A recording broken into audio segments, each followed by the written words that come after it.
The Prison Experience, Chapter 6, The Plea Deal. A plea deal was put on the table before me. Manslaughter 2 with a 10-year prison term. I certainly did not jump on it right away. I had to consider things. First, it would be hard to plead guilty to something I did not feel I was guilty of. I had a teenage son to take care of with a disability that makes it hard for him to communicate. Who's going to speak for him if not me? About the only people left are Mom and Dad to watch over and take care of him. Joe had already lost his mom, who, by the way, had been in a bad car wreck prior to her death, in which we received no form of compensation, settlement, or anything. I, to this day, am very upset over that. And this wasn't the first instance of getting screwed over by insurance companies. We've been screwed over before.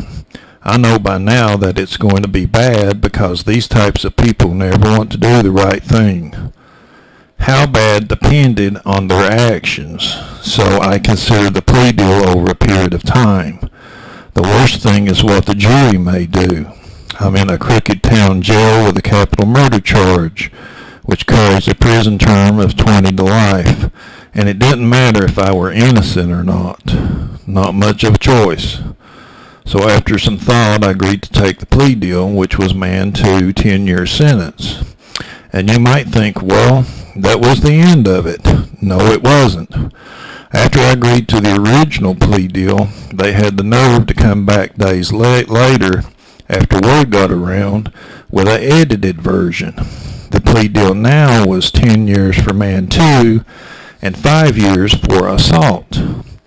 You could have kicked me in the nuts for days, and it wouldn't have not caused me any worse pain.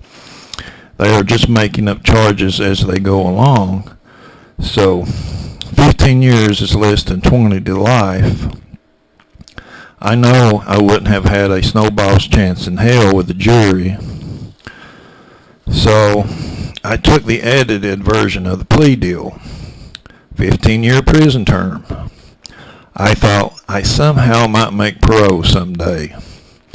So, with the plea deal out of the way, I went before the judge twice to accept the plea.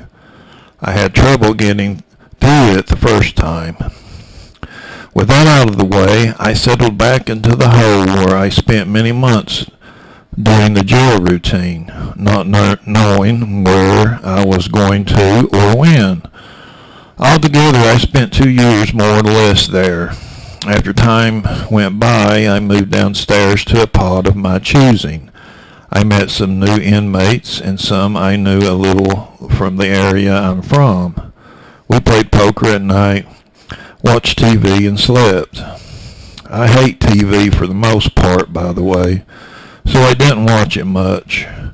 Before the auto accident, what I did like was Anthony Bourdain's No Reservations on the Travel Channel, the Weather Channel, and anything about rock music. Those things were real to me. The rest is a made-up bunch of garbage, in my opinion.